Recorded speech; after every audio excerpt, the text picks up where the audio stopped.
know that as your waist expands, your brain shrinks? What? Yeah, it's related to Max Lugavere. He's the author of the New York Times bestselling book, Genius Foods. A brain food expert. He's just the best in the world at what he does. There's a lot of misinformation out there. And so my passion is to know what's true.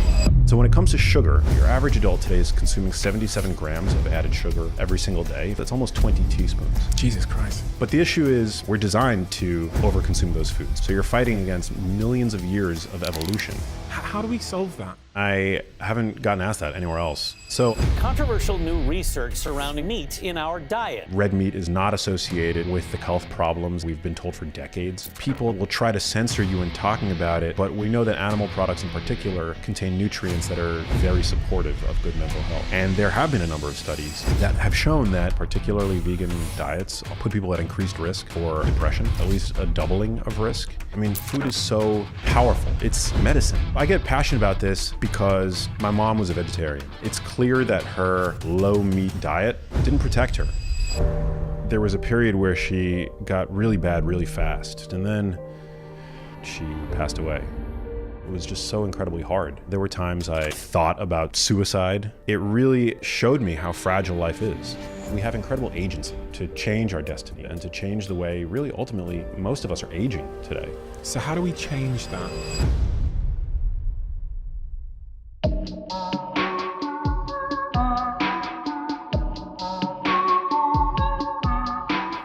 Max, why do you do what you do, and what do you do? Oh man, what a place to start. Well, I do what I do because the most important person in my life, my mother, was very ill from a very young age, and that was the most traumatic. Seeing her go through what she went through was the most traumatic thing I've ever had to endure in my life, and ultimately, it led to me losing her.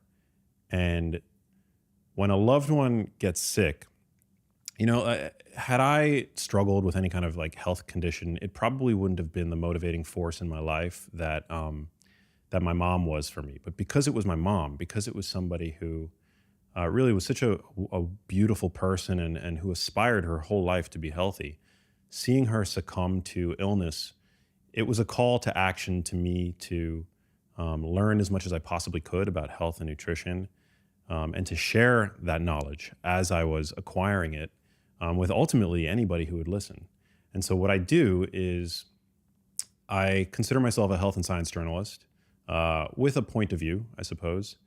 I'm a filmmaker, I'm a podcaster, I'm an author, but ultimately my mission in life, I think my purpose in life is to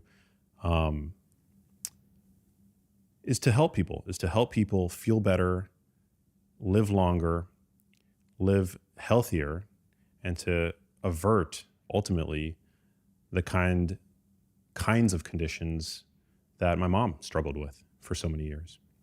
Zooming in on that then, can you take me to the day that you found out your mum was sick? And what was there a phone call? Were you at the doctor's with her? And what was the diagnosis? It was around the year 2011. She was 58 roughly at the time. And I had been living in Los Angeles and my mother was home in New York City. And I would routinely check in with my mom on the phone. And at a certain point, she started to complain to me about brain fog. And I thought, you know, that was was par for the course of getting older. It's not a term that was in my lexicon, but you know, brain fog, you kind of have a sense of what someone's talking about when they say that. I started to spend more and more time in New York. I was actually in between jobs at the time. And because of that, and because my mom's symptoms seemed to be a little bit worse than just like, you know, some passing phase, I started going with her to doctor's appointments. And nobody could give us answers. And I'm from, as I mentioned, New York City. And so we have access in New York to cathedrals, to academic medical insight, right? And so in all of those instances, I was just met with a total lack of clarity.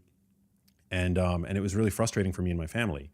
one physician would think that it was depression, for example, and prescribe my mom a non, like an SSRI drug, which are so commonly taken these days. But her symptoms continued to get worse, and ultimately we had to take a trip to the Cleveland Clinic. So in the United States, the two, I guess, highest regarded hospitals in the country are the Mayo Clinic and the Cleveland Clinic. I mean, there are probably others in that tier as well, but the reason why we felt the need to travel to the Cleveland Clinic was because they're known for taking on very complex medical cases.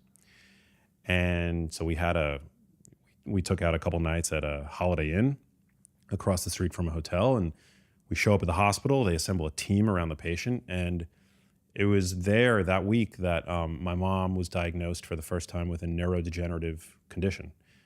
The diagnosis was unclear, but she was prescribed drugs for both Alzheimer's disease and Parkinson's disease at the same time. And so not knowing anything about either of those conditions, what I did know about those conditions were misconceptions. And, some of them were, for example, that they're old person's conditions, that they are, somehow genetically predetermined. But doing what any millennial with a data plan would do, I went home and I went back to the hotel and I sat on the couch in the suite and I started Googling Alzheimer's disease, Parkinson's disease, because those were the indications for the drugs that my mom was given. And that was the first time in my life that I'd ever had a panic attack. Like I felt short of breath. I felt the room starting to close in on me, and it was that was a real turning point in my life. Learning that my mom had an incurable progressive condition, and that was the point at which I really it wasn't even a choice. I couldn't focus on anything else, anything but trying to understand to the best of my ability why this happened to my mom. And I'm not a medical doctor. I didn't take an academic route. I didn't, get a PhD, but I had always been passionate about health and nutrition and fitness and exercise science. I actually started college on a pre-med track. And I'm not saying that is could ever be a replacement for the rigors of, going through the academic channels, but I knew where to find research because I had worked as a journalist after college. And so what I did was I just immediately dove into the medical literature, and it was really difficult to understand at first, but it's something that you read and you read and you read and you cross-reference and you watch, you read books, you watch TED Talks. I left no stone unturned. I was that first year, I wasn't even sleeping. I was just trying to read anything I could get my hands on. And then ultimately that search broadened out where I started reaching out to experts, like actual scientists who are now ushering in the concept of dementia as a preventable condition. And I started asking them questions. And so, yeah, that was a journey that began about 10 years ago. But it was really motivated by that sort of initial incident where my mom was first diagnosed. And it continued to, watching my mom decline over the following years was really, it was just so incredibly hard that it just further cemented my mission, to try to understand all that I could about these conditions. Because by the time you show up to your doctor's office, a lot of people ask, why me, right? It seems like these diagnoses are something that that the condition that we're being diagnosed for happened overnight, right? But it's not. Most of these conditions, the kinds of conditions that are now saddling modern society, take years, if not decades, to develop. And so, to me, what that suggests is we have incredible agency to change our destiny and to change the way, really, ultimately, most of us are aging today. And so I became obsessed, and I still am. So let's talk about Genius Foods then. Yeah. Chapter 3 of this book, you talk about sugar.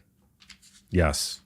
Sugar is something I've thought a lot about recently. I'm on a bit of a food journey myself, trying to correct a lot of things in my diet. And to be honest, I find it all absolutely intimidating, contradictory, to the point that I'm not sure where I feel like I'm being pulled and pushed from pillar to post. So I'm very keen to try and simplify my understanding of some of these sort of basic nutritional concepts. Sugar. I'm going to ask you if it's good or bad, and I'm asking that because I'm a Neanderthal and I just want things, a lot of my questions on this subject matter will be very simplified, and hopefully whoever's listening to this at home shares an equally primitive brain so I can be a bridge to them. But sugar, good or bad? It depends. I knew you were going to say that, and I knew it was a stupid question. Well, that's the kind of answer that you should expect from somebody who really knows what they're talking about. The biggest problem, I think, today with regard to sugar is added sugar. So it's not sugar that's naturally found in food. All plant foods have some quantity of sugar. Even kale has a tiny amount of sugar. Mostly, you'll find it most concentrated in fruit, obviously, which is like the primary source of naturally occurring sugar in the produce section of the supermarket in whole fruit. But the most pernicious source of sugar today is the added sugar. The sugar that is added by food manufacturers to ultra-processed foods, usually with the intent of making those foods hyper-palatable. Basically, these foods, one of the major problems with most ultra-processed foods is that they push your brain to a bliss point beyond which self-control becomes really difficult, if not altogether impossible. I can relate. Yeah, it's like the pint of ice cream, right? We've all had that experience of going over to the freezer, breaking out the pint of ice cream, flipping the top, taking a spoonful, only intending on having that spoonful. And then before you know it, you're looking at the bottom of the pint, right? I've been there. Everybody I know has been there. It's just, the problem is that people tend to think that it's a moral failure, right? That they screwed up when they're unable to moderate their consumption of those kinds of foods, whether it's ice cream or cupcakes or cookies or what have you. But the issue is, the real understanding here is that it's not a moral failure. We're designed to overconsume those foods because they light up fireworks in our brain's reward centers because they're so calorie dense. And now we live in a time where we've solved for the food scarcity problem, right? We have food overabundance. This is the first time in human history where there are more overweight people walking the planet than underweight people. So we've solved that issue. But our brains, they're still operating on version 1.0 of the operating system that told them that when we encountered sweet foods, or even savory foods for that matter, because salt is actually a very valuable nutrient as well, that we shouldn't stop consuming them because we don't know when the next feast is going to be, right? It was like there were periods of feast and famine. And so our brains and ultimately our palates and our willpower are doing exactly what they're programmed to do. So you're fighting against millennia, you're fighting against millions of years of evolution when you try to moderate your consumption of those foods. And I think that's the real problem with added sugar. We tend to overconsume it. We don't tire of eating it. It gives foods this quality of being hyper-palatable. And it also has a number of, inconvenient, let's just say, hormonal effects that when we really go overboard, aren't doing our health any favors. But for your average person today, we live in a world where, at least here in the United States, 1 in 2 people is trending towards obesity. Not just being overweight, but like obese, 1 in 2. So out of every other person, that person has clinical obesity. And 1 in 2 people also have some degree of glucose dysregulation. And glucose is essentially sugar. So for your average person, for most people today have some degree of metabolic dysfunction. The vast majority, in fact, do. And so for that person, sugar really is something, added sugar in particular, is something that really ought to be minimized, if not altogether avoided. Now, a little bit here and there, it's not going to be a problem. No single food can sway your health in any one direction, both either towards health or towards disease. But it's really, I think, important to be mindful of all of the many different places of added sugar in the modern food supply. The other problem, which isn't necessarily a health problem, but it's a problem with regard to dose, because as I mentioned, dose makes the poison. One of the biggest issues with added sugar is that it's our consumption of it is insidious, meaning it's just hidden everywhere. Whether it's commercial bread products or sauces or sugar-sweetened coffee drinks, we tend to just consume a ton of it. Your average adult today is consuming something like 77 grams of added sugar every single day. If you want to just visualize that, that's almost 20 teaspoons of pure sugar. Jesus Christ. 20 teaspoons of pure sugar. This is sugar extracted from the food matrix. So this isn't sugar in fruit. This is just the added sugar that we're consuming by way of these food-like products that Americans and Brits and people, increasingly around the world in developed societies are over-consuming today. When I see, fizzy drinks that say they don't have sugar in them, or other things that say they're sugar-free, should I be skeptical? Because some of these things I'm eating this chocolate bar and I'm thinking this is too good. It says sugar-free or like really low sugar, but it just tastes like heaven. Yeah, that's a great question. And I haven't gotten asked that anywhere else. It's definitely worth talking about. So a lot of like sugar-free products today will use, there's a number of ways to make a product palatable and still say that there's no added sugar. So one way is manufacturers will use a compound called maltodextrin, which is essentially sugar. It's very sweet. It's technically a complex carbohydrate, so they don't have to list it as sugar, but it breaks down almost immediately into pure glucose. So it's actually a glucose polymer. So it's like molecules of glucose bound together in a way that's very easy for the body to break down. Other ways, they'll add fake fibers like chicory root fiber or tapioca starch fiber. The FDA is currently investigating whether or not these fibers, because the whole point of fiber is that we don't digest it. It's something that passes through us, maybe gets fermented by gut microbiota in our large intestine.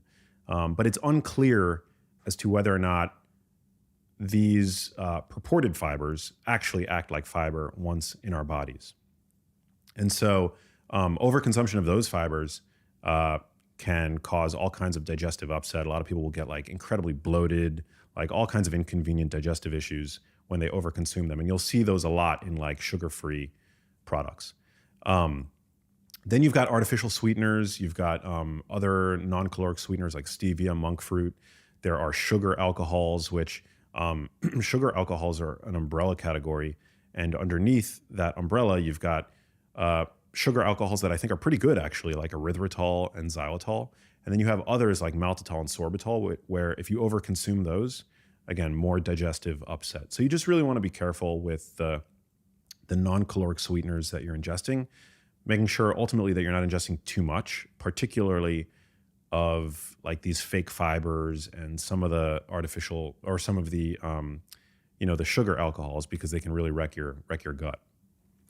What's your personal sort of diet regime as it relates to sugar? Do you have sugar in your diet? Not a ton, to be honest. I try to minimize my consumption of ultra processed foods, which are, I can define that if you want, because it's a term that I feel like I use a lot these days. And, people, I tend to use it as if everybody knows what I'm talking about. But essentially, you have unprocessed food, which is like what you'll find around the perimeter of your supermarket, right? Meat, fish, eggs, vegetables, fruit. Then you have minimally processed food. So ground beef, for example, has been minimally processed, right? When you cook that beef, you're essentially processing beef, right? You're processing food when you cook it. A fruit smoothie is essentially processed fruit, because you're taking some of the steps away with regard to the assimilation process, right? With a fruit smoothie, you no longer have to chew fruit. You now suddenly get to drink your fruit. Ultra processed foods, and you could do all of those, by the way, in your kitchen. So that's the distinction. Ultra processed foods are foods that you couldn't possibly make in your own kitchen. They tend to be shelf stable. You tend to find them in the aisles of our supermarkets. They have long shelf lives. They come in packages. They tend to have long ingredients lists, oftentimes with ingredients that you don't recognize. So that right there is a key.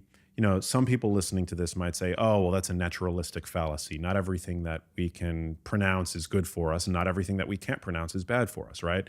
I think that's a pretty poor argument. I actually think that it's reasonable in a time where 60% of the calories your average person is consuming is coming from these ultra processed foods. And we know that people are metabolically unwell. And we know also that like the food industry has lied to us so many times in the past as they continue to put profit over consumer health and well-being, I think it's totally reasonable to want to know what's in your food. So if you can't identify and therefore recreate the product in question, chances are it's an ultra-processed food product.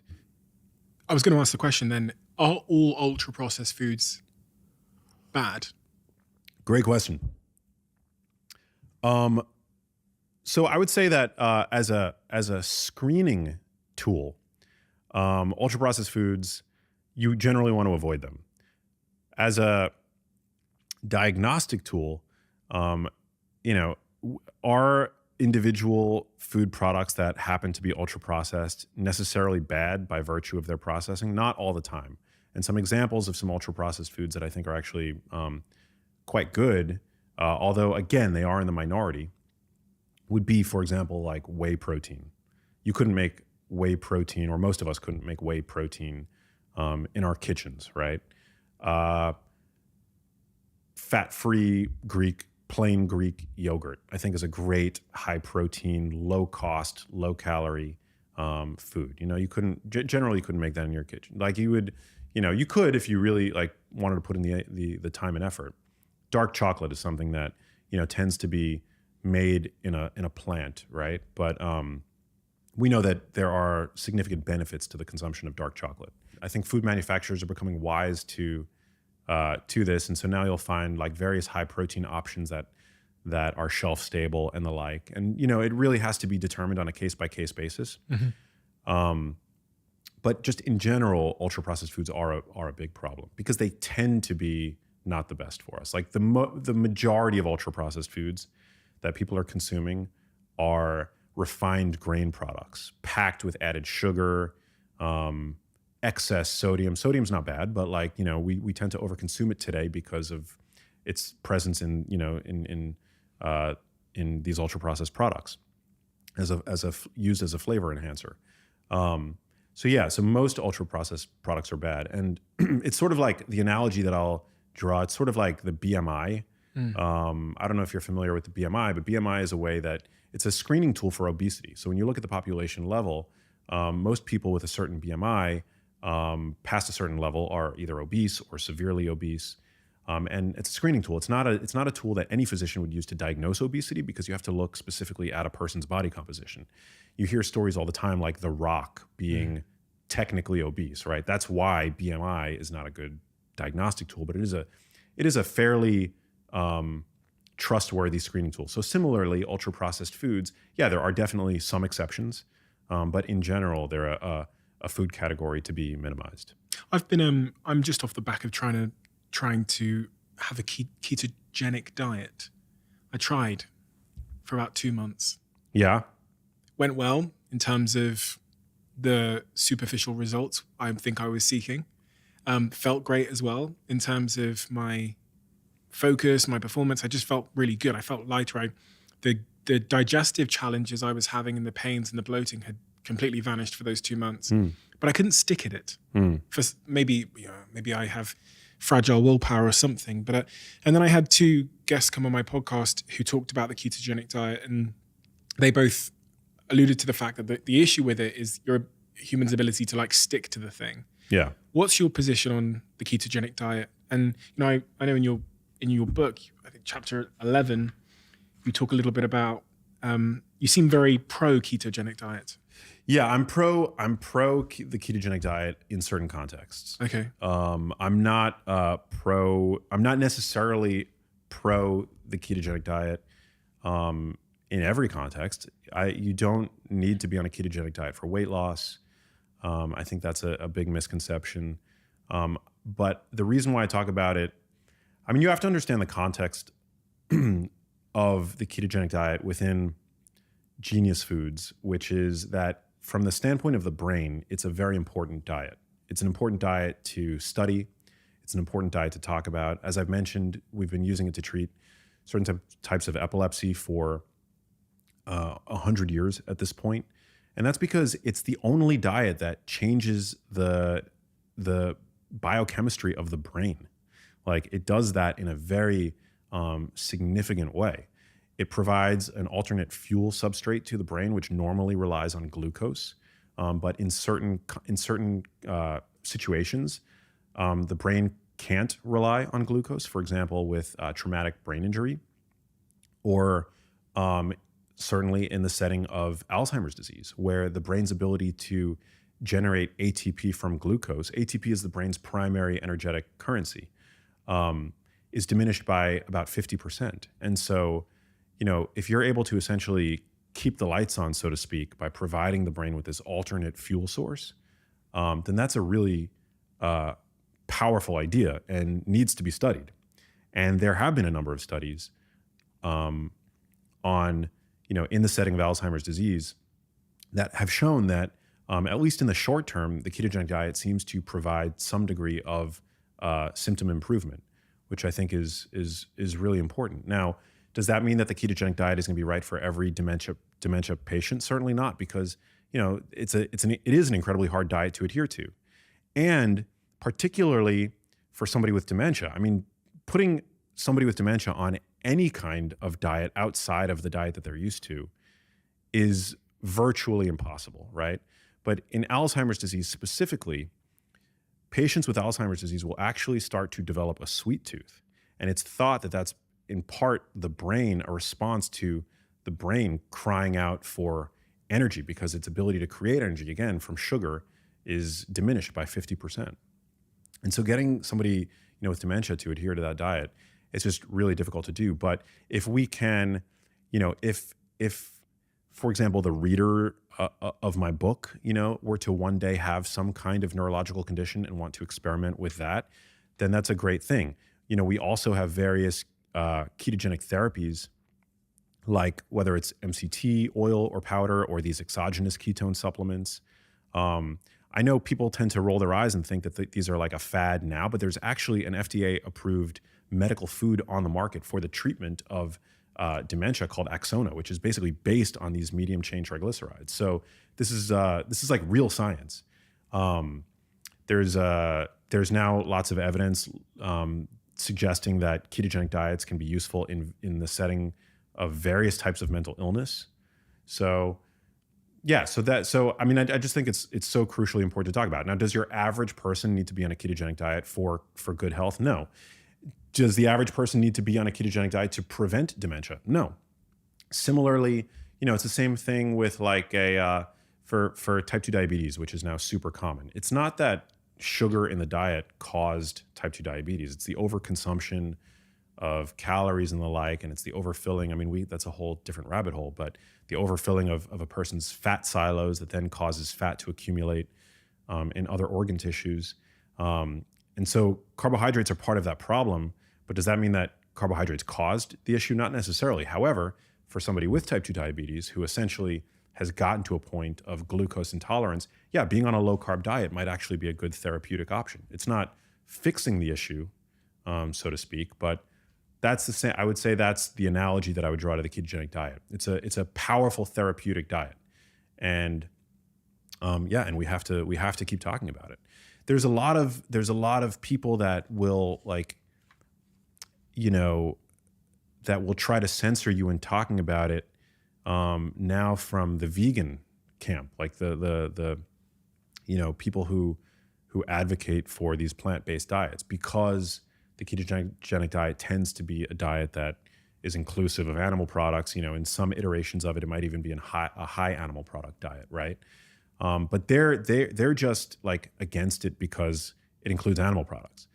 But if you're talking about neurology and you're not also talking about the ketogenic diet, then you're doing a massive disservice to patients, I think, around the world.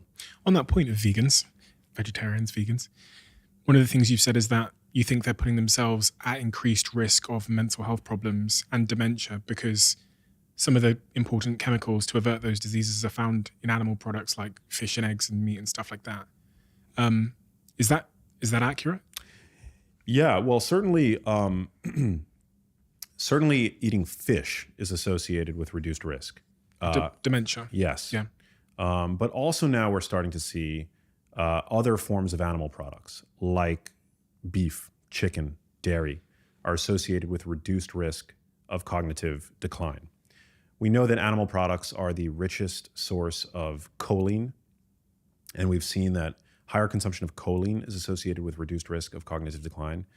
There were, just over the past year, there have been a number of really important studies, generally observational in nature. That's kind of one of the issues with nutrition science. It's really, we have very few long-term, randomized controlled trials to show us with certainty that these connections are causal. But the UK Biobank study, which is a very large population, 500,000 people, observational study, found that a dose response, meaning the more, I believe, animal products were consumed, the lower the risk of dementia and Alzheimer's disease by a pretty significant margin. We see that red meat is not associated with the kinds of health problems that we've been told for decades. Cancer and stuff. And yeah, I mean, it's dietary quality as a whole. There was a great study people can look up. Maximova is the first author. I believe the year it was published was 2017 or 2018. They looked at all-cause cancer, and they found that when people were eating meat on a low-quality diet, meaning meat in the context of fast food, right? That, yeah, there was an increased risk for cancer. But once diet quality was high, meaning that people were eating meat with fresh fruits and vegetables, clearly a dietary pattern indicative of health consciousness, that risk of cancer was completely abolished. So yeah, early on in nutrition, I think it was, with poor quality studies. Sponsored by people that have a dog in the fight. Yeah, exactly. It's very easy to zoom out at the population level and to see links drawn between meat consumption and anything bad imaginable, right? Because most of the time, first of all, most people who consume more meat, especially in this country, tend to be more sedentary and they tend to smoke more. This is the whole concept of healthy user bias, which is so crucially important. You have to know, if you intend to know anything about nutrition, you have to know about healthy user bias. People who eat more red meat, they tend to smoke more, they tend to be more sedentary, they tend to eat more fast food. Like most meat products consumed in this country are hamburgers, they're chicken nuggets, they're those kinds of foods, ultra processed meat products. Conversely, if you look at the consumption of fresh fruits and vegetables, you see healthy user bias there too, favoring fresh fruits and vegetables. And that's, it's pretty obvious to understand why. Most people today are obese. They're consuming ultra processed foods day and night, fast food, shelf stable convenience foods, the kinds of foods foods in quotes that you would get from a vending machine, for example. Those are the foods that are the base of most people's food pyramids, so to speak. And so if you were to take a food like quinoa, for example, which, first of all, if you know how to pronounce quinoa, you're probably reading health blogs, right? You've probably listened to a health podcast or two, right? Consumption of quinoa is probably associated. I don't know if this study has been done, but I would bet $500 today that consumption of quinoa is associated with robust health. Is it because the quinoa is so healthy, or is it because the person that's eating quinoa on a regular basis, that person's probably a pretty health conscious person. That person probably shops at Whole Foods. That person probably has a gym membership, so that's healthy user bias right there. And so it works in the inverse sort of way with red meat. There are very few health conscious red meat eaters. I mean, there are more now, but we're sort of a niche, we're people on the paleo diet, so to speak. Most people who consume red meat, yeah, they're eating it in the form of hot dogs and hamburgers and Subway sandwiches with the fries, with the large Coke. So all that is to say is that it's very easy to find links. And that's why there's this funny truism in nutrition science, is that if you look in the nutrition literature, you can find a study to back up anything that you want to say. I'm always hyper conscious of that. But that's certainly the case with meat because these observational studies, they're so difficult to do. But now newer studies are showing us that when you control for these kinds of things like diet quality, that there's no association. That meat actually is a very nutritious food. And with the small slew of randomized control trials that we have with regard to red meat, we see no negative impact with regard to an actual like real clinical outcome. And oftentimes we see benefit because it's a pristine, wonderful source of protein. It's a wonderful source of many micronutrients that we know people tend to underconsume today. Nutrients of concern, so to speak, like zinc, vitamin B12, nutrients that we know that people direly need, iron. Iron deficiency anemia is a real global problem. 1 in 4 people globally are anemic, and half of those cases are due to iron deficiency. And red meat is like the ultimate iron supplement, you know? So, yeah, so I get passionate about this, I think in part because my mom was a vegetarian. And there were many times as I was, reading about all this stuff that I wanted to like shake my mom and be like, Mom, you're letting your ideology impact your biology. That's like not something that you want to happen. And I would never go so far as to say that I know what caused my mom's illness. Like, I don't even know if it was her lack of consuming meat. I don't know. But it's clear that her, low meat diet didn't protect her, and I'm pretty convinced at this point that that some is certainly better than none. It doesn't, I don't advocate. I think some people think that I advocate for a high meat diet or even like a carnivore diet. I don't. I really think it's an important part of a balanced diet. And a highly nutritious part of a diet. It's actually like red meat and animal products in general, they tend to be our most nutrient dense foods. There was a paper by Ty Beal, who's a nutrition researcher whose work I follow, that found that if you looked at the top 6 or so most nutrient dense foods available to us, they're all animal products with the exception of maybe dark leafy greens, which are also very nutrient dense. So yeah, I'm pretty unapologetic in my endorsement of animal products. Yeah. Speaking of dark leafy greens and animal products and such, in your book on page 301, you talk about clearing out your kitchen. Now I'm well aware when I ask this question that if you were clearing out my kitchen, you'd first throw out all of the ultra processed foods. Probably, maybe. Yeah, I mean, I'd want you to do whatever's in my best interest. I'd be gentle. Okay. Next, all sources of wheat and gluten is point number 2. Yeah. All sources of gluten? That's all my bread gone. Yeah. Well, my noodles are going to go as well. I think that my stance has softened a little bit since I wrote that. I like the savage. Let's keep it moving. Yeah. Sources of industrial grade emulsifiers. What is an industrial grade emulsifier and why has it got to go? Yeah. So specifically in the book, we call out polysorbate 80 and carboxymethylcellulose, which are synthetic emulsifiers that are used to create pleasing mouthfeels in foods, usually combine hydrophilic and hydrophobic substances, so oil and water, or fatty substances and a more aqueous solution. And so the archetypes of those foods would be nut milks and ice creams. And what they've shown in animal models, to be clear, salad dressings and stuff as well. Yeah, salad dressings.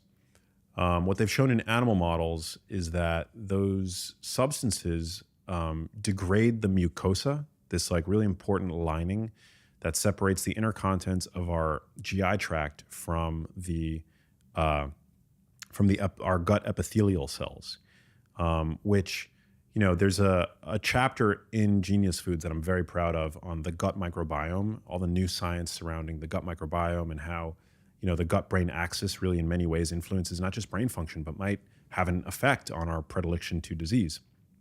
And so anything that inflames the gut isn't like Vegas. Like what happens in the gut doesn't necessarily stay in the gut. And so these 2 compounds were shown in animal models to have a profound inflammatory effect on the gut.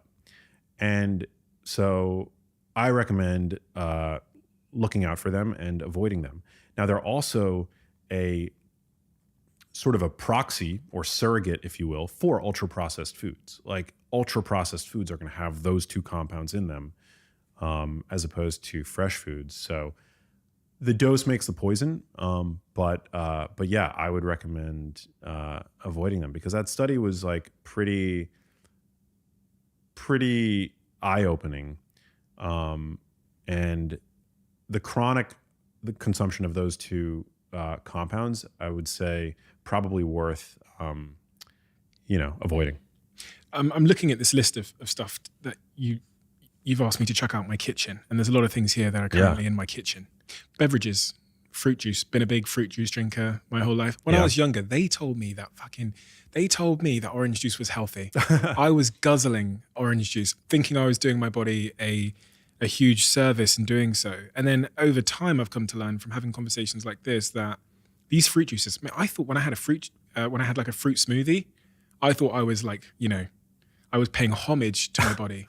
But I've come to learn that I was probably doing my body a disservice in many respects because of the sugar, the available sugar content. I mean, you can squeeze the fruit sugar from 5-6 oranges in one glass of orange juice.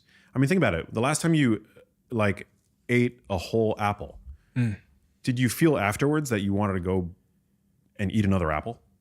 No, I mean, I only ever eat one apple at a time. There you go. Right. Yeah. Well, I think the reason for that is probably that whole fruit is self-limiting because it fills you a bit more than it fills you a bit more. Yeah. First of all, you're eating it. There's a speed at which you're eating it that's a lot slower than when you drink the fruit juice. So it takes a lot, it allows your body, your stomach to realize that it now has food in it to turn off some of those hunger signals like the hormone ghrelin. You also, when you chew it, you leave large particles of the apple that might take, an hour to fully digest. The food matrix has fiber in it, like the fiber from that apple. So it slows the transit of that sugar. It slows it blunts basically the blood sugar spike. You're also getting lots of water along with the sugar that you're consuming when you consume that apple. It's a lot different when you're just drinking juice. It's a lot easier to get the fruit sugar from, if you're drinking apple juice, for example, you can easily drink the sugar of 5-6 apples in one glass. But, after eating even the most delicious Honeycrisp apple, which I love, it's like one of my favorite foods, I've never felt the need to go and get another one the way that when I'm eating tortilla chips, while I'm chewing on one tortilla chip, I'm already, lusting after the one that's in my hands, right? I'm not even like focused on the one that's in my mouth. And so, why is that? I'm like that with so many foods. Like, if I have one Pringle, it's going to take a lot to stop me getting to the bottom. Yeah. And I don't know why. It's like suddenly I become a Pringle addict, and I've always wondered why that is. Because Brussels sprouts, broccoli, I have one, I have two, I have three. Okay, we're done. Yeah. But the Pringles, I'll get to the bottom unless I'm in a social situation where I feel slightly embarrassed by eating an entire tube of Pringles. Well, it's Pringles. Once you pop, you can't stop. That is a truism with scientific backing.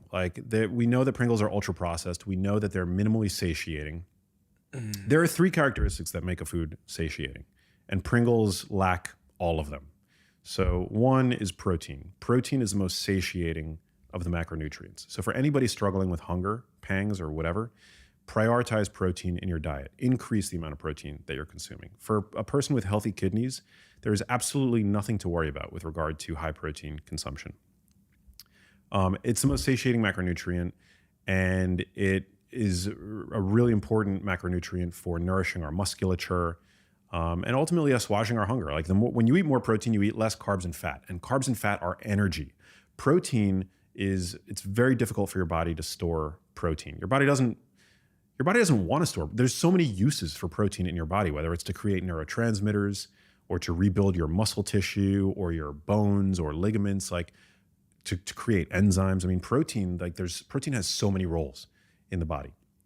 Carbs and fat, for the most part, are just energy. I mean, there's no such thing as an essential carbohydrate. That's not to say that carbohydrates are bad, by the way, because a lot of people will hear that and say, "Oh, I could get by on 0 carbohydrates." Carbohydrates are important for optimizing hormones, for optimizing exercise performance, but there's no such thing as an essential carbohydrate. It's essentially energy, and so too is fat. I mean, fat is energy as well.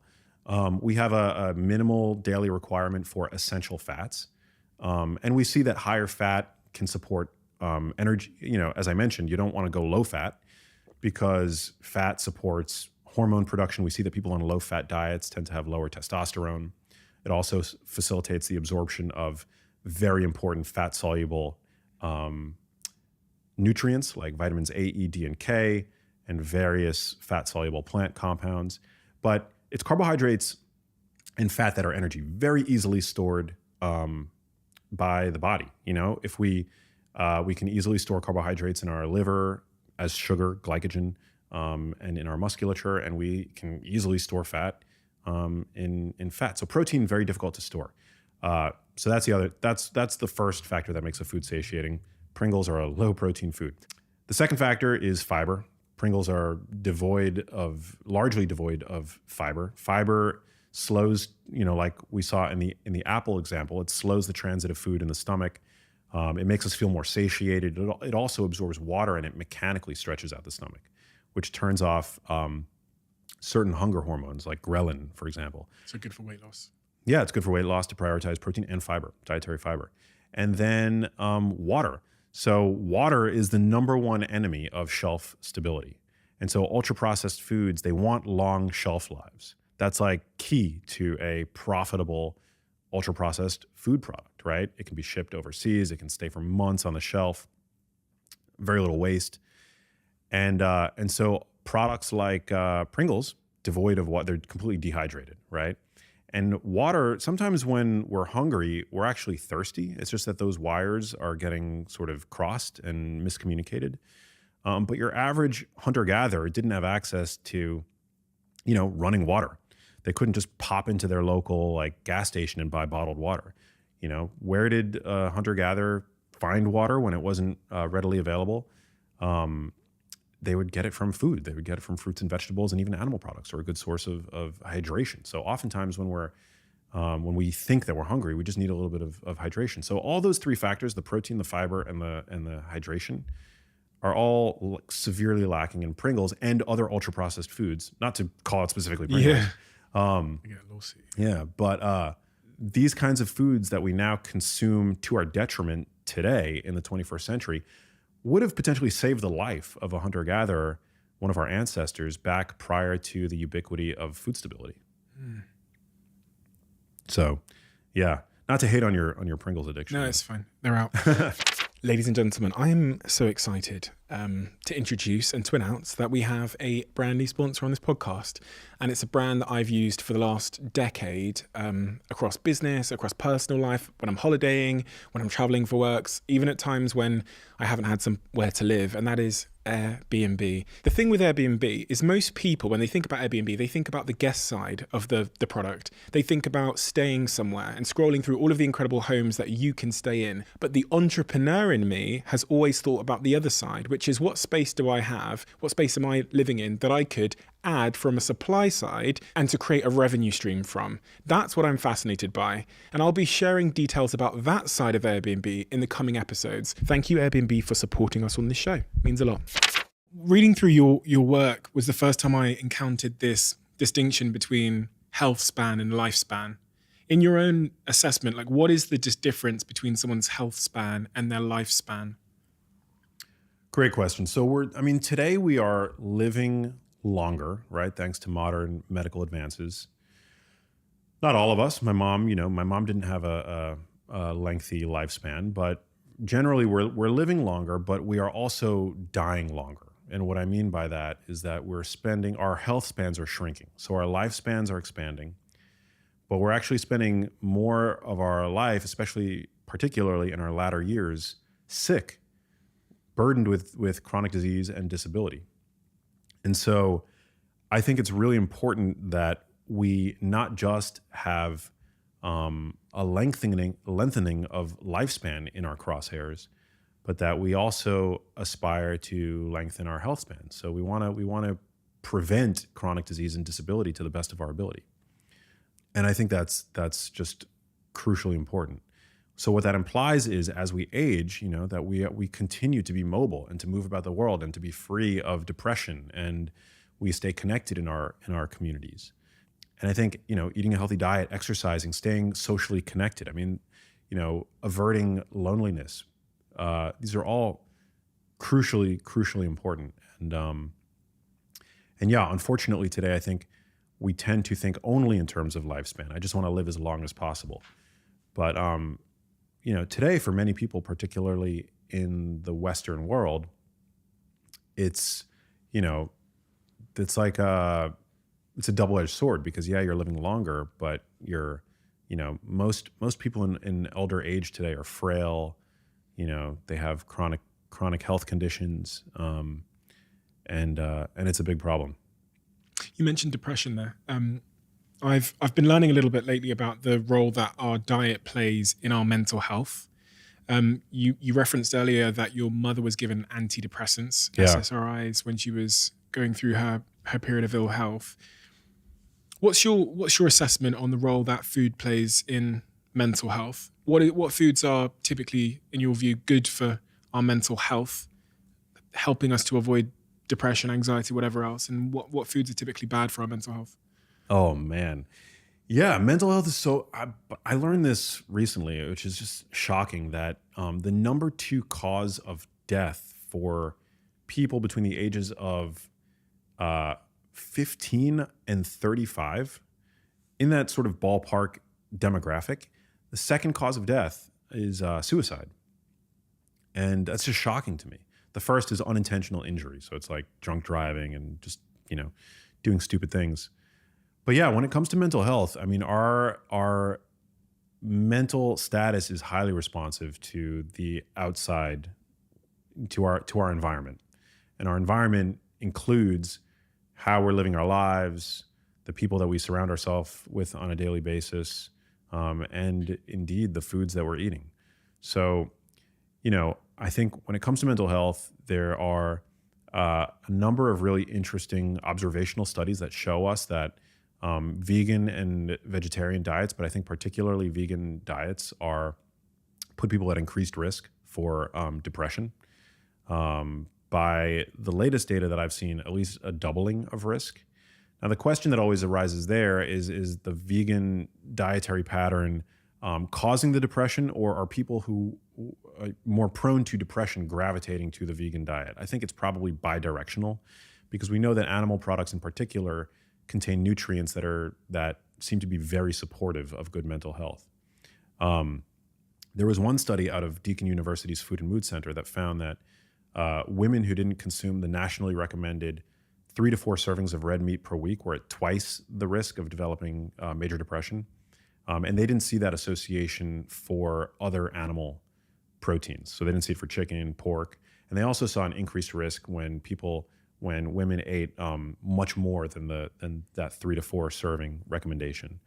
And when you actually look into what red meat contains in it, it contains a lot of nutrients that we know directly support the brain, whether it's zinc or vitamin B12. You could look at a food like beef liver, which is one of the best sources of folate. We know that low folate consumption is associated with depression. So I think I think animal products, super important. Eggs, a rich source of choline, fatty fish, but generally like whole foods. I think whole foods, a whole food dietary pattern. So, minimally processed, again, like the foods that you find around the perimeter of the supermarket that you cook for yourself. Mediterranean diets. Mediterranean style. Yeah. I don't care what proportion of animal products or plant products, you have, although I think including both to some degree is probably better than not, provided you're not allergic or have any specific sensitivity. But they're now using diet as an intervention to improve symptoms. So the same Food and Mood Center, which is actually one of the institutions that's really kind of championing this field of nutritional psychiatry, published the first ever randomized control trial where they used a dietary intervention to treat depression, major depression. So it was called the SMILES trial. And anybody can look this up, but they used a whole foods diet, Mediterranean style diet that was inclusive of red meat, fish, dark leafy greens, berries, olive oil, eggs, things like that. And they found that in the patients with major depression compared to controls that were treated with the standard of care, they saw something like a 3-fold increase in remission from the dietary intervention. Now, these were patients obviously that, or I guess not obviously, but they were patients that were on a junk food diet. Right. So if you're on a junk food diet, which most people are, and you're seeing, and your mood is not where you think it ought to be, I absolutely think a first line of defense should be, adopting more of these, or integrating rather more of these whole foods and cutting out the ultra processed foods. And then of course, you can't really talk about lifestyle and mental health without mentioning exercise. Exercise is, there's like a bounty of evidence at this point showing us that exercise is like literally medicine for the brain. Saunas, something you talked about as well. Saunas having a positive impact on cognitive function via, I believe the chemical is called norepinephrine. Norepinephrine, yeah. That's what I said. Or I believe on your side of the pond, it's called noradrenaline. It's the same thing. Noradrenaline, okay. Yeah, it's the same compound. And that has a cognitive relationship, with cognitive performance? Yeah, so norepinephrine is actually produced in a part of the brain called the locus ceruleus, which is like one of the first structures to become damaged in Alzheimer's disease. And so that's sort of like the hub of norepinephrine release. And we see that when we apply physical stress to the body, of which saunas are one type, that there's an upregulation of norepinephrine release. And yeah, so that might, in a way, sort of help, prime the body to adapt and become more resilient. Because that's essentially what stressors do to the body. That's the whole concept underlying hormesis. That hormesis, which is like low to moderate doses of a stressor, actually are as opposed to being, rather than being harmful to the body, actually elicit an adaptive response that makes the body come out on the other side stronger and more resilient. And so that is that's essentially the mechanism, the proposed mechanism underlying why it seems that saunas are beneficial to our health, but also exercise, and also cold water immersion, and also intermittent fasting, and also even some of these like plant compounds. Like we consume myriad compounds in plants that if we were to consume big doses might actually have a toxic effect, but in small doses actually are thought to benefit our health via this same hormetic pathway.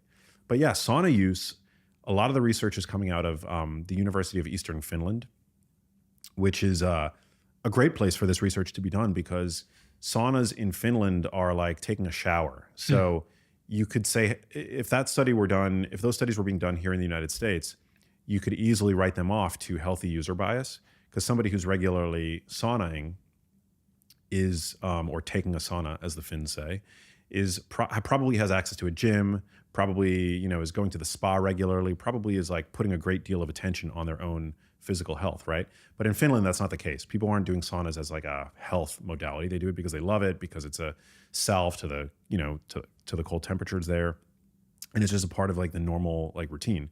And so what they're finding is that you just using a sauna 2 to 3 times a week is associated with a 22% risk reduction for dementia. And using it 4 to 7 times per week is associated with a 65% reduced risk for the development of dementia. So that's like a dose response. The more you use it, the more robust the health effect seems to be. And it's not just for dementia. They've seen a reduced risk for hypertension, which we know is really important. We know that that blood pressure is really important from the standpoint of brain health. So you want to make sure that your blood pressure is healthy. Also, all-cause mortality. Now, just to be clear, these are still correlational studies, but mechanistically, there's plausibility there. And that is, we know that when you use a sauna, it does have a positive impact on your blood pressure. We know that it can reduce inflammation. We know that it gets your heart rate up. I mean, I know this. Whenever I use a sauna, I put my finger on the artery in my wrist, and I can see that I'm getting like almost like a mild aerobic workout. And so we know that saunas are essentially like the best workout that you can have while sitting absolutely still. You're also purging toxins through your sweat, compounds that aren't as effectively excreted via stool and urine. So it's like, there's a lot of good stuff going for saunas, and of course more research needs to be done. But all indicators seem to point towards a positive health effect. It's really interesting that our ancestors probably had natural stresses on them at all times, and we've kind of built a life around mitigating stresses. So living in very warm, like room temperature houses, sat on sofas, use this piece of glass to order my food, my date, to talk to my friends. It's almost like we're optimizing our lives away from stresses, and these stresses seem to be so critical to the natural hormone and physiological responses that make us healthy human beings.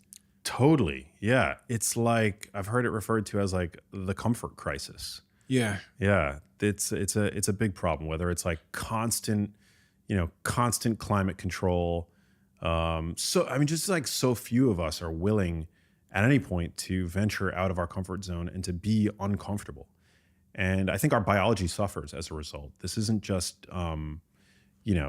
this is like, there's actual now basic science underpinning this concept that when we apply stress to the body, or even via the foods that we consume, this like mild hormetic stress that we get from certain compounds, whether those compounds are in turmeric or kale or broccoli or what have you, that what doesn't kill us makes us stronger. And it fosters a degree of anti-fragility, which I love. I think it's so important. I mean, if you think about it, we didn't evolve over millennia to arrive here and be taken down by a peanut, or all of these, we're seeing this crazy spike in autoimmunity and incidence of autoimmune conditions and allergies and the like. And I think it's a testament to how dysregulated our lifestyles have become, how removed our lifestyles have become from from the world in which we evolved. And part of what's been lost is the beneficial stress, as you've mentioned. What is the unbeneficial stress and the impact it has? Chapter 10, you talk a lot about chronic stress. One of the things you said was, ever see a person with a bulging midsection but surprisingly skinny arms and legs? This is the picture of chronic stress. Yeah, chronic stress is a killer. We evolved to see a threat, have a stress response, respond to that threat, and then go back to our baseline level of functioning, right? Today, our stressors come not from physical threat, right? From the lion on the savannah that's running towards us or towards our progeny. Where the stress that most of us experience today, it's a new breed of stress. It's from work. It's from chronic consumption of the news media. It's from being stuck in relationships that have gone sour, working jobs that we hate, financial stress. There's all different kinds of stress. And not all of that stress is avoidable, just to be clear. When I was going through what I went through with my mom, I couldn't avoid that stress. But what did I do as a way to cope? Because I couldn't avoid it, I built up my own resilience. And we see that, whether it's exercise or these hormetic stressors that we were talking about, that you actually can, by exposing your body to physical stress, you can bolster a degree of psychological stress. There's what's called a spillover effect, and a cross adaptation effect that occurs. But chronic stress, one of the problems is that it's sustained and it causes a change in our hormonal milieu that suppresses immune function. It causes our adipocytes, so our fat cells, to release pro-inflammatory compounds, pro-inflammatory cytokines. It causes this, chronic release of the hormone cortisol, which is not a bad hormone by any means, but that can over time have a negative effect on brain function, on memory function. It impairs digestion when we're chronically stressed, and we know that the gut is crucially important when it comes to modulating inflammation in our bodies, helping us to assimilate nutrients from the foods that we're consuming. And if you're chronically stressed, you're just not doing that as well. Also, people who are chronically stressed, they have digestive symptoms, right? As a result, whether it's like diarrhea, bloating, this is people before public speaking, they often see, they often have digestive symptoms, right? That just goes to show you how intricately connected our our perception of like, stress and how that can affect our biology. And so that example that I gave in the book about that apple-shaped torso, one of the most harmful places to store fat in the body is in our midsection. So that apple-shaped body, that is attributable to an excess of visceral fat. And this is fat that essentially hugs our internal organs and is particularly pro-inflammatory. So it secretes, as I mentioned, we know that our fat is an endocrine organ, which is essentially an organ that secretes hormones. It's not just an inert storage site. And those fat cells have, I believe, 4 times the cortisol receptors as compared to regular run-of-the-mill subcutaneous fat that you store in your, underneath your arms and, on your thighs. And we know that visceral fat is associated with dramatically, worse cardiovascular health, increased risk of cardiovascular events. We know that as your waist expands, your brain shrinks. Yeah.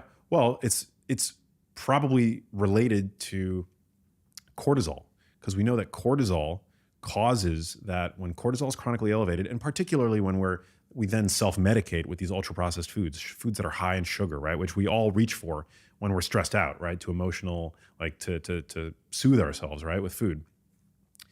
We tend to store fat there, like in the midsection. So it's not that stress causes us to store more fat necessarily. I mean, fat storage is largely regulated by energy balance, but what it can do is dictate where we store that fat.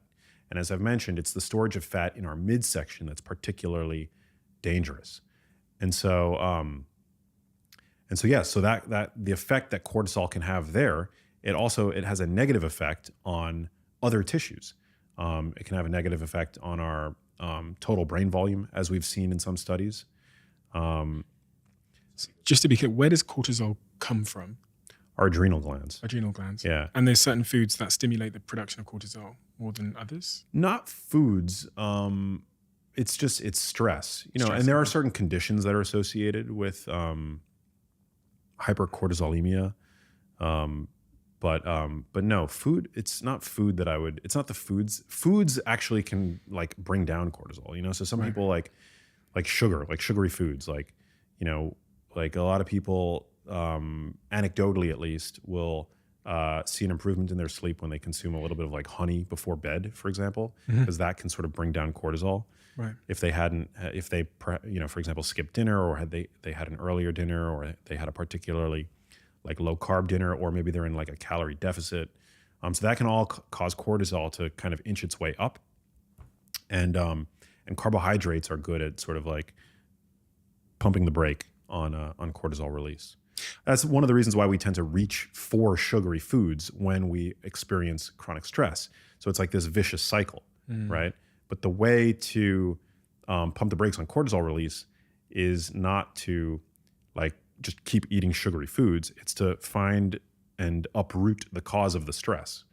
Get out of the job that you hate. Break up with the person who's driving you crazy on a chronic basis. You mentioned honey there and sleep. Something, again, I've been thinking a lot about ever since I bought myself a Whoop, which tracks my sleep and gives me some data in the morning about how I slept, is how to improve my sleep via my diet.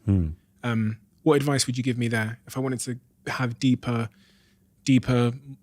more quality sleep? What should I be eating, not eating, avoiding, what times, etc.? Yeah, I mean, generally you want to not eat too close to bedtime. There's sort of like a Goldilocks zone where, I think we're meant as diurnal creatures, meaning creatures that typically eat during the day. You want to eat your last meal about 2 to 3 hours before you go to sleep. You don't want to go to bed hungry. I mean, people obviously have different, different preferences, and I think preference in many ways reigns supreme. But what we know from circadian biology is that we're meant to eat about 2 to 3 hours before we go to sleep, and you don't, that's to give space between your last meal and sleep, because sleep is a time for rebuilding and restoring. We see this like interesting hormonal shift in the body that is really like It's why sleep is, we rejuvenate in many ways, like our bodies, our cells, our tissues when sleeping. Part of like how we get there is a change in body temperature. And, we see this like this dip in body temperature right before we go to sleep, or just after actually we go to sleep. If you eat a really like meat heavy meal right before you go to sleep, a lot of people notice that doing that can negatively impair sleep. And I think one of the proposed mechanisms why that happens is that we have the thermic effect of protein is quite high, particularly compared to fat and carbohydrates. And so you've got this like internal furnace, like burning in your gut, like to try to break down and assimilate all of the precious amino acids that you've just ingested. And so I think that can sometimes be at odds with like that wind down process, that circadian, wind down process. So yeah, I would try not to eat too close to bedtime. Many people feel like eating carbs before bed does help them sleep for that same reason. Like maybe they have cortisol, still like, a bit of cortisol dysregulation, and carbs before bed seems to be able to help with that. When do you eat? If not before bed, like, sometimes I've been guilty of eating while I'm falling asleep. This is old Steve, not new Steve. But when do you eat? You talked about intermittent fasting. I read some things that said you start eating roughly at like 11 o'clock in the morning. Yeah. What's the window in which you eat? I generally will, I generally won't have my first like food until, these days it's about 10:30, 11 in the morning. I've been experimenting with carbohydrates before exercise. For a long time, I really enjoyed fasted workouts. And lately I've been experimenting to see what a little bit of peri-workout carbohydrate does for my lifts, because I'm really I love fitness. So I've been kind of experimenting a bit with that. But the general rule of thumb that I practice is that I don't eat for an hour to an hour and a half after I wake up. Part of the reason for that is, and again, just to like preference, personal preference is really like key here. So, a lot of the like recommendations that I'll make, like you might see a smidgen of benefit, but at the end of the day, like if you can't, work out at the optimal time or, eat in the optimal windows, like, still what you eat and making sure that you are getting exercise is better than like not, because of like a fear that you're not doing it, optimally. Like exercise is crucially important. Eating a whole foods, animal inclusive, plant inclusive diet, I think optimal. But what circadian biology is showing us is that when you eat immediately after waking up, you might not have had your melatonin, for example, fully subside, which is a sleep hormone. When melatonin is elevated, as it starts to, rise once the sun begins to set, that sends the signal to our bodies essentially that the kitchen is closing, and that, we're now approaching the time where, we're going to change the guard. It's like a changing of the guard, essentially, where we're going to focus on rejuvenation and repair. When people wake up in the morning, that hormone hasn't fully necessarily subsided yet. And that can have the consequence of making us not as insulin sensitive. So it might impair glucose regulation while it's still elevated. And so like eating carbohydrates in that window, particularly like as they typically appear in the standard American diet, the bran muffin, the glass of orange juice, like that's, I don't think, like an appropriate breakfast for that time of day. You might be able to get by with something like that later on, but generally, like after you wake up, you want your melatonin to fully subside, and also cortisol, which is your body's, we talked about that as a stress hormone. Cortisol is not bad. It's also your body's chief waking hormone. That's the highest that it's going to be throughout the day in the morning. And I mentioned that cortisol is catabolic. Well, one of the reasons why cortisol, like one of the effects that cortisol has is it helps to liberate stored fuels in the body, whether it's, sugar stored in your liver or even fat. People tend to wake up in a fat burning state. And so I like to just give my body like an hour and a half to like let my hormonal milieu adapt and get ready for food. Do you go outside? Yeah, as almost immediately after I wake up, I like open my blinds, so I have like a really big window. It allows like light to come in. You really want that morning light. It's crucially important. I've been a fan of Sachin Panda, his work for a long time. He's a circadian biologist down at the Salk Institute, and he's published a lot of great research. Actually, I think he helped to discover the melanopsin proteins in the eye that interface directly with this region in the brain. It's called the suprachiasmatic nucleus. So it's like a switch gets set when we expose our eyes to bright morning light that essentially starts a 24-hour timer that influences our energy levels, our alertness, our coordination, our body temperature. And then at the end of the day, when we are, when we start to feel sleepy and when that sort of diurnal or nocturnal rather melatonin curve begins to pick up. So yeah, like setting your circadian rhythm first thing in the morning with bright light exposure is super important. Even on an overcast day, the ambient light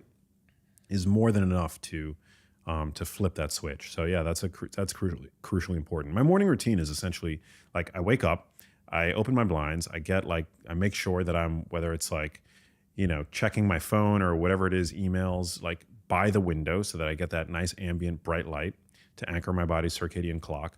And then generally like I wait an hour and I'll have like morning coffee, and then that's, when I'll like eat something. These days, it'll be a mixed meal with like protein and carbohydrates, and that's when I will typically hit the gym soon after that. I've been asking everybody, you just mentioned coffee there, I've been asking everybody this question to try and figure out if someone can give me a new answer. But, coffee seems like this kind of miracle drug because everybody can point to the upsides of having coffee in the morning, whatever, but nobody has been able to really articulate to me the cost. And all these things in life have a cost, right? We live in a society now where many people will have multiple cups of coffee before 12 o'clock, before midday. And nobody seems to be able to tell me what the cost of that is. But there must be one because nothing in life is free. Yeah. So what is the cost? Well, everybody's different. So, some people are slow caffeine metabolizers, others are not. And so, you really have to like determine for yourself whether or not coffee is something that works well for your body. It is a type of stress. I will say that. So for people who are chronically stressed, adding coffee to the mix is probably, just adding fuel to that fire. And it's not that I want you to get rid of the coffee. I'd rather see you get to the root cause of where that stress is coming from. But it can stimulate cortisol release, and it is a powerful stimulant. We know that. It can also negatively impact sleep. It actually affects your brain similarly to bright light. So that's why, for many reasons, you want to make sure that you are consuming it, far, far away from bedtime. But it honestly is hard to find a downside to coffee. I mean, there really is there is good research on it. Recently, it was discovered that the caffeine in coffee acts like a natural PCSK9 inhibitor. So I know that's like an unfamiliar, it's like a mouthful, but there's a new class of, I think, relatively, benign cholesterol lowering drugs on the market called PCSK9 inhibitors. Now, I'm not anti-cholesterol or anything like this. Some of our most healthful foods actually act like natural PCSK9 inhibitors. Dietary fiber, in a way, is like a PCSK9 inhibitor.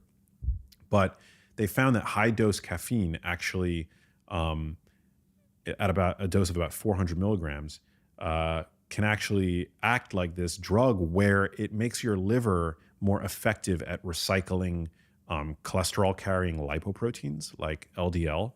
And so that kind of like adds a mechanism to the observation that we've seen that people who regularly drink coffee seem to be protected against cardiovascular disease and even neurologic conditions like Alzheimer's disease, Parkinson's, and MS.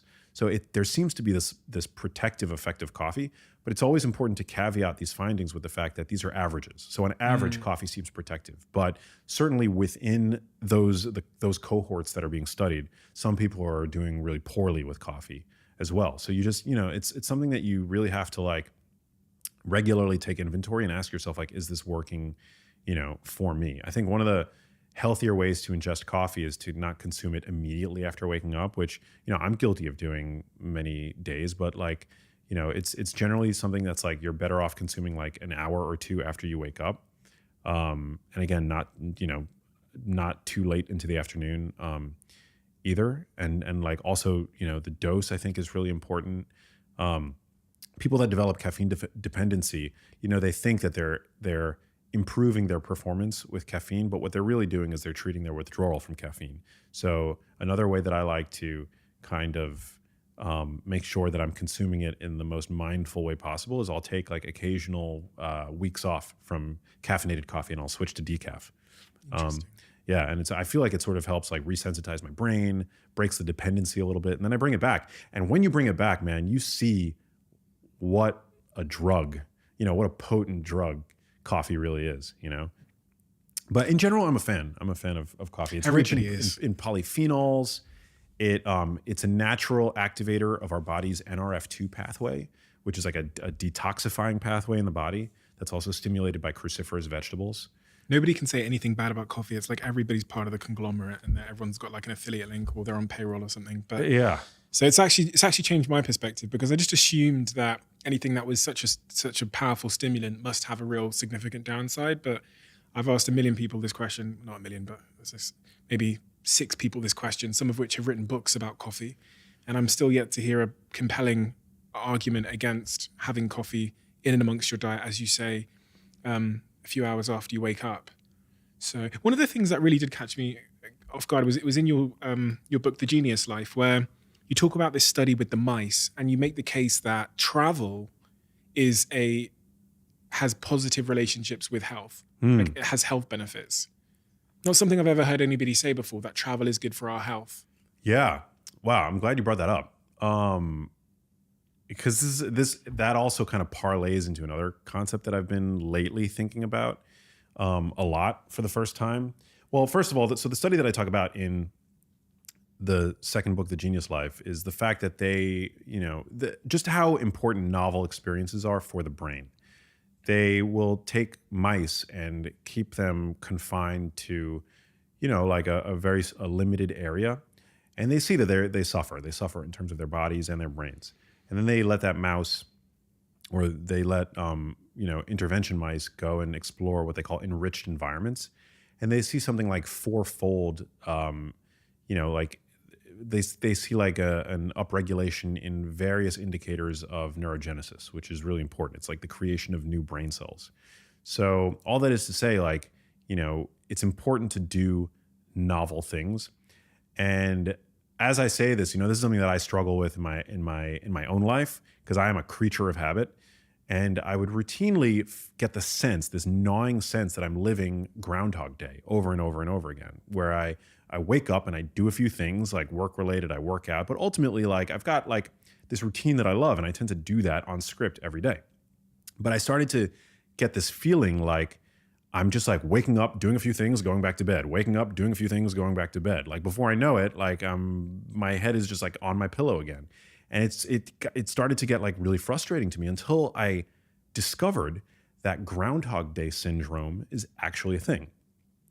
And essentially what it is, our brains are, and this ties back to the mouse study, our brains are efficiency machines, right? It's conservation of energy. Our brains and bodies don't want to do any more work than they absolutely have to, right? Because now we know that food is like ever present, always at arm's reach, but for the longest time that wasn't the case. And our brains are massive energy consumers. Our brains speak for 25% of our basal metabolic rate, despite accounting for only 2 to 3% of our body's mass. So anything that the brain can do to make its functioning more efficient, it'll do. So when you do the same things every single day, what does your brain do? It prunes away excitement, joy, happiness. Like the dopamine response is just completely blunted. And that's why, as you get older, people universally, right? It's like a human universal. People report that time just accelerates, right? Like, where did the last decade of my life go? It's not that time accelerated, right? It's just that your life has become so routine. It's interesting you say that because there's also the other stereotype that you get grumpy. Yeah. The word, yeah, it's quite typical in the stereotype that people will get older and a little bit more grumpy.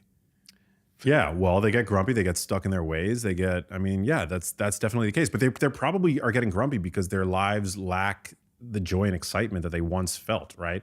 Time is just like accelerating, that moving walkway that we are all on towards the inevitable decrepitude of old age, right? Like, it seems to go faster and faster and faster the older we get. But it's not because time actually is moving any faster. It's because we get so stuck in our ways. Like, our routines become so cemented. And what we fail to realize, and hopefully this, me saying this like shakes people out of their comfort zones, and inspires people to shake things up a little bit. This Groundhog Day syndrome, it causes our brains to just like shear away for the sake of efficiency. I mean, it's got good intentions, right? But it shears away like all the joy. So you just become like this rote automaton. And the joy, the excitement, it's just, it's something that like you cease to experience, you cease to experience it. Whereas when you look back at like your youth, for example, it's not that like time actually moved slower. It's that every day was different. And so that I think is really important. And yeah, we should challenge ourselves, whether it's to travel. I mean, travel is like, to me, the epitome of exposing oneself to an enriched environment because everything is new. But if you can't travel, like, go to a different gym every once in a while. Look, try shopping in different supermarkets, or change up your wardrobe, or take on a new creative project, like start a new hobby. There are all kinds of things that you could do to shake yourself out of this like perpetual routine that I think has a real cognitive and health cost. I was looking at a study they did on rats and habits. You probably know the study with the rats, the chocolate and the maze. I think so. Where they get the rats to run through a maze to a piece of chocolate. But the first time the rat runs through the maze to the chocolate, they monitor the rat's brain, and there's a ton of cognitive activity, right? You see the rat observationally scratching around, sniffing around. Eventually it finds the chocolate, it gets the reward.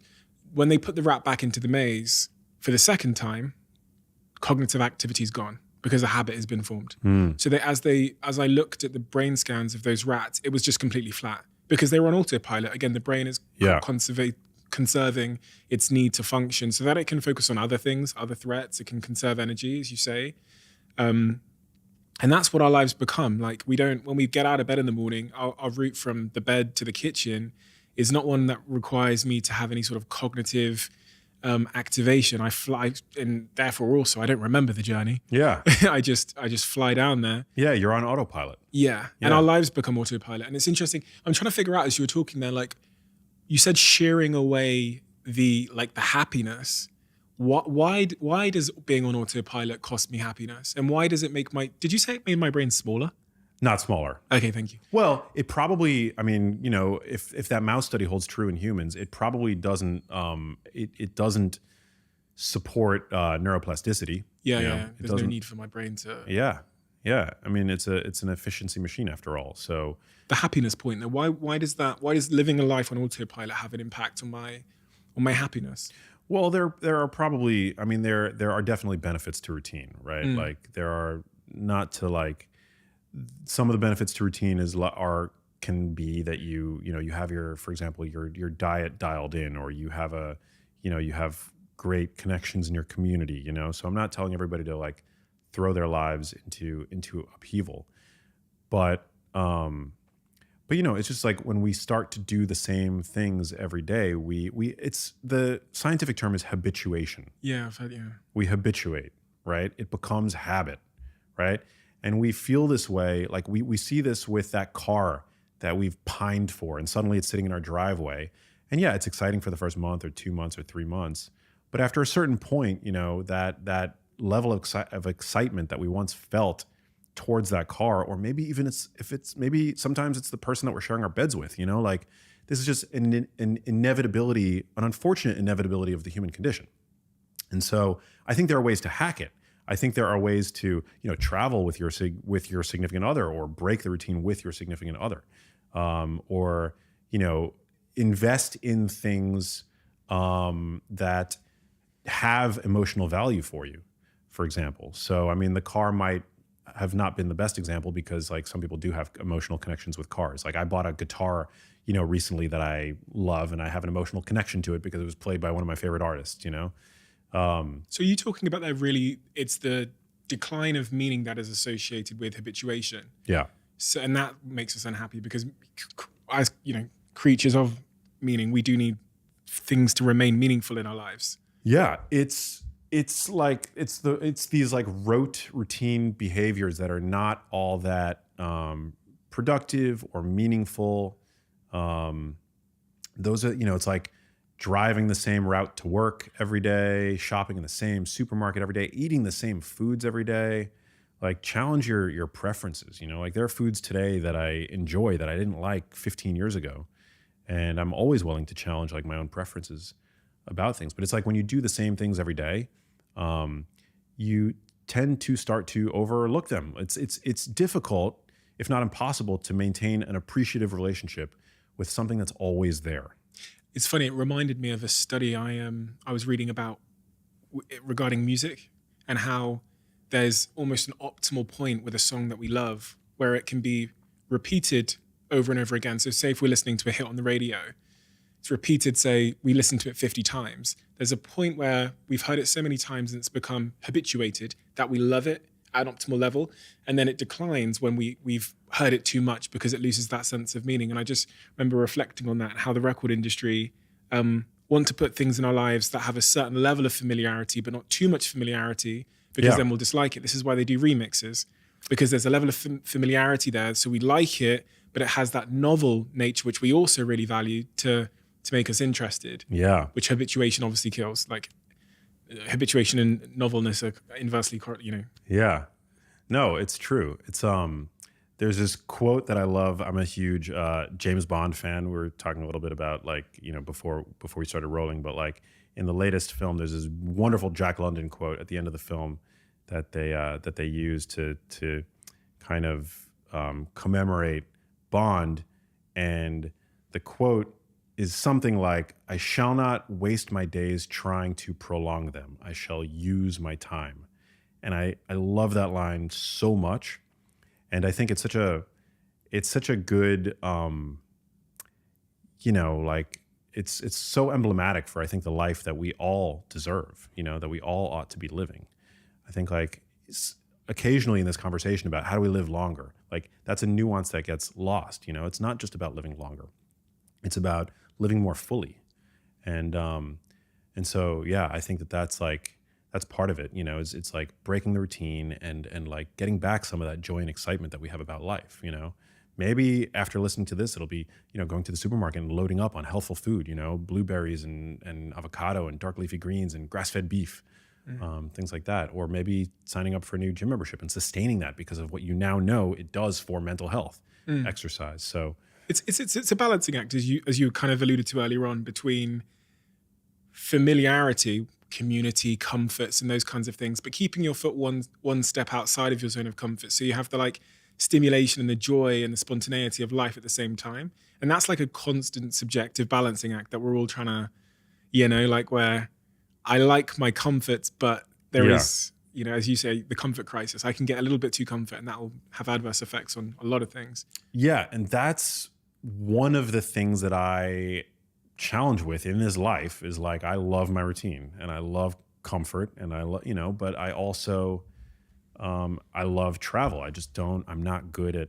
planning travel, and I, have all these hang-ups. What if I'm not able to find a gym that I want to go to in this new place, or find a healthy, supermarket or something to shop at? These are all the things that my neurotic brain is okay, maybe we should just stay put, But whenever I get pushed to do those kinds of things, to travel, I never regret it, You said something earlier when you were talking about habituation about the person lying next to you in bed. Yeah. That was a brave thing to say. Yeah. Well, I'm, maybe that's why I'm single. I don't know. I think that that's a common human struggle, and I've struggled with that in relationships in the past, and it's a Getting bored of someone. Yeah, just like not necessarily getting bored, but like taking what's always around for granted. I think that happens to all of us. It's a big problem. It's a big, sad, unfortunate, awful thing that our brains do, like there's an evolutionary reason for it. And again, it's conservation of energy. So, like it's not, I think like it occurs for an adaptive purpose, but I think it's one of these things that can become malignant if we're not like aware of it. And we don't actually make an effort in our lives to challenge it, to challenge that tendency that we all have, So I'm not endorsing that. I'm not saying that there is any, reduction in value for somebody or something that we are like, that's always around. That's certainly not the case.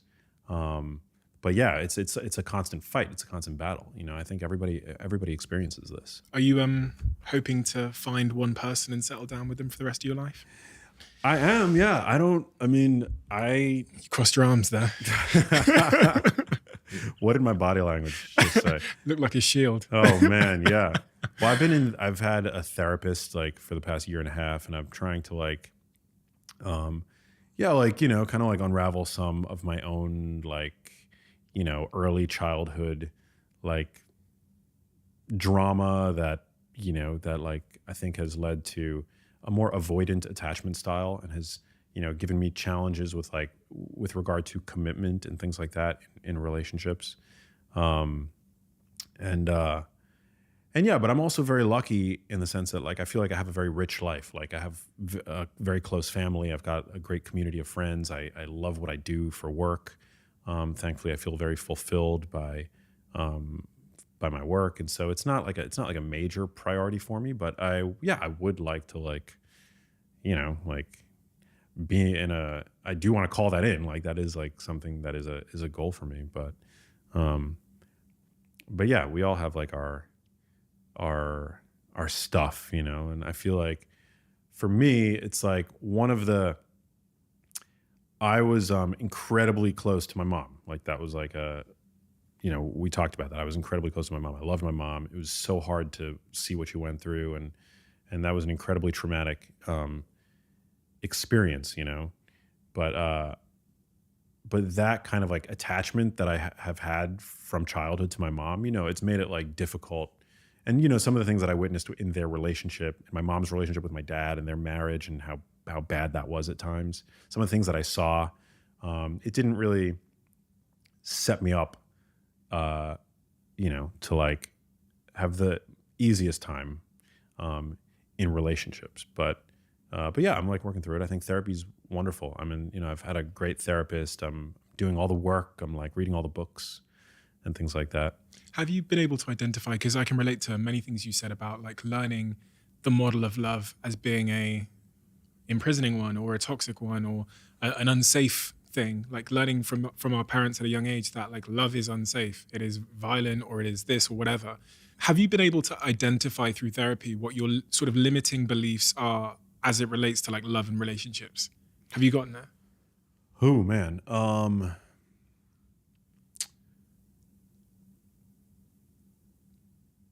I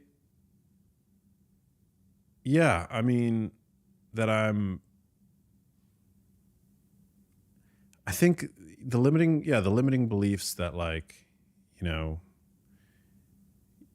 that you can't have the kind of relationship that you want, that you don't, maybe deserve the relationship that you want. This is a totally different like rabbit hole, but for me, one of the things that I learned about in therapy is that when you're really, my mom divulged things about my parents' relationship to me that she, probably shouldn't have at a young age. My mom was the best mom, just to be clear, but nobody's perfect and we all make mistakes. And I think that like she probably shared some stuff with me about her relationship that she shouldn't have at the age that I was, essentially making me a surrogate partner back when she didn't have the emotional shoulder of my dad, when my dad was not being the best partner to my mom. And there's a term for it. The term sounds worse than it is, but the term is covert incest. So it's not sexual, but it's like they make you their emotional partner in a way when they shouldn't. And that's something that like at the time you feel like you're receiving really privileged information. You're like, your mom's confiding in you, and that's how I felt when I was like growing up. And yeah, she didn't really have support from my dad, and it was sad looking back. I'm not blaming her or anything. Her mother was kind of a cold woman also.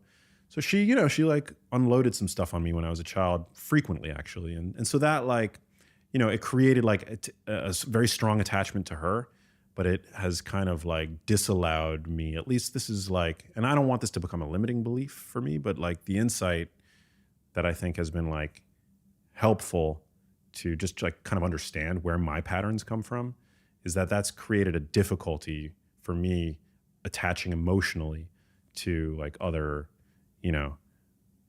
like women. And I'm getting like better. I've gotten better, but it's just a very fascinating thing because we tend to think about like childhood trauma as being like big T trauma, like I was sexually abused or something like that, which, I had a wonderful childhood. I never would have used the T word to describe anything that happened to me in my childhood.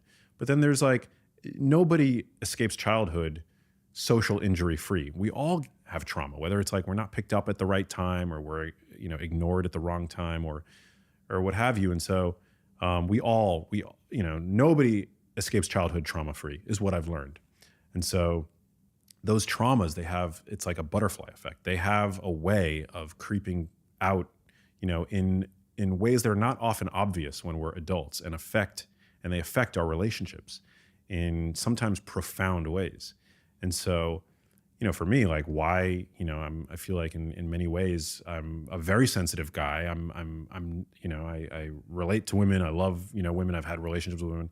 Where is this like this disconnect? And I also had a relationship with one woman for a very long time. It was an on and off again relationship, and I loved her, and the feeling was mutual, but I wasn't able to commit to her. And so, it kind of inspired this like journey of investigation, like where, if I've got like everything seemingly so figured out, how come I don't have that figured out? Like, where's the deficit coming from? Like where's the nutrient like deficit, with regard to like my relationships. And yeah, so maybe, that's it. I saw a really brilliant therapist, and I highly recommend for men, and women, for everybody should like go see therapy. It's been really helpful. The key, I guess, is to not let that become like this perpetual like limiting thing, and to continue to do the work and to like unravel and to keep peeling back the layers of the onion. All super helpful. We have a closing tradition on this podcast where the last guest asks a question for the next guest, not knowing who they're asking it for. And the question that has been left for you is, this is quite an interesting one. I actually really like this question because it's very interesting and slightly bizarre, but I love it. If you could summarize your journey so far in life into one I am affirmation, what would it be and why? Whoa. So a previous guest came up with that question for me? 100%. They didn't know that it was for you. Yeah. But they left it knowing that it was for the next guest. Whoa.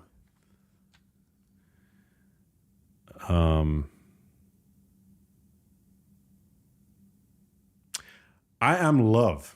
How hippie is that? I feel like everything I do is really out of love. And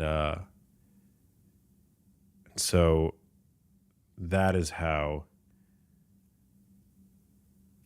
I would answer that, even though it sounds so hippie that it also kind of makes me throw up a little inside. Where does that come from? I don't know. It's a little too like that sensation. It feels so, it feels too self-aggrandizing, and I'm not that way, like I feel like I'm, I can be self-deprecating, like to a fault, like I like the fact that like anybody pays attention to my work, it's like, it's such a gift to me. I'm so grateful for it, but everything I do, like out of love, like, I started doing this out of the love that I had for my mom. It continues both for the love that I have for her, but also for the love for what I'm doing and for the research and how much I love nutrition science, as well as for how much I love generally people and how much I want to see people thrive. And so, yeah, it really has been a powerful compass for me, as I navigate this crazy thing called life. Love really has been it's been a really reliable North Star, for me. Max, thank you. Thank you so much. You've taught me so much, but your story is incredible. And, I have absolutely no doubt, not only that, your mum got to see you on that show, but also that she is just fucking insanely proud of you. Insanely proud of you for everything you've done, for all the people you've helped with these New York Times best-selling books. But it's not just the information you're sharing. It's how you share it. Not least in an engaging way. Not least because you seem to be so incredibly humble. But there's a real sincerity behind your message that I having sat here a long time, having spoken to a lot of people, don't always see. But I see that at the very heart of you. And to be fair, someone that didn't qualify in terms of getting like a medical degree or whatever would have to be driven by a pretty deep, sincere sense of curiosity and mission to go as far as you have and to sound way more articulate and educated on subject matter that people with great academic backgrounds in the field have. So thank you. And, I have a real sense that you're just at the start of your journey. Wow. I really do mean that. I really feel like you're just at the start. Oh, man. And that's just a testament of how far you're clearly going to go. So, yeah, thank you for your time. Thank you for being here. And thank you for the generosity of everything you've shared. Thank you, Stephen. I feel like you're a brother at this point. It tends to happen when I have conversations with people here. Thank you, brother. Thank you, Max. Quick word from one of our sponsors. I've got a tip for all of you that will make your virtual meeting experiences, I think, 10 times better. As some of you may know by now, Blue Jeans by Verizon offers seamless, high-quality video conferencing. But the reason why I use Blue Jeans versus other video conferencing tools is because of immersion. Their tools make you feel more connected to the employees or customers you're trying to engage with. And now, they're launching one of their biggest feature enhancements to impact virtual events so far called Blue Jeans Studio. I actually used it the other day. I did a virtual event using the studio, which I think about 700 of you came to. TV-level production quality, all done by one person with very little technical experience on a laptop. So if you've got an event coming up and you're thinking about doing it virtually, check out Blue Jeans Studio now. Let me know what you think, because I genuinely believe, I know this is an advert and I'm supposed to say this, but I genuinely believe it's the best tool I've seen for doing really immersive, simple but high quality production virtual events. I never really usually pick the chocolate flavored Huels. My favorite are the banana flavor. I love the salted caramel flavor. But recently, I think I in part blame Jack in my team, who's obsessed with the chocolate flavour Huels. I've started drinking the chocolate flavour Huels for the first time, and I absolutely love them. My life means that I sometimes disregard my diet, and it's funny, that's part of the reason why I've had a lot of guests on this podcast recently that talk about diet and health and those kinds of things, because I am trying to make an active effort to be more healthy, to lose a little bit of weight as well, but to be more healthy. And the role that Huel plays in my life is it means that in those moments where sometimes I might reach for, junk foods, having an option that is nutritionally complete, that is high in fiber, that is incredibly high in protein, that has all the vitamins and minerals that my body needs, within arm's reach, that I can consume on the go, is where Huel has been a game changer for me.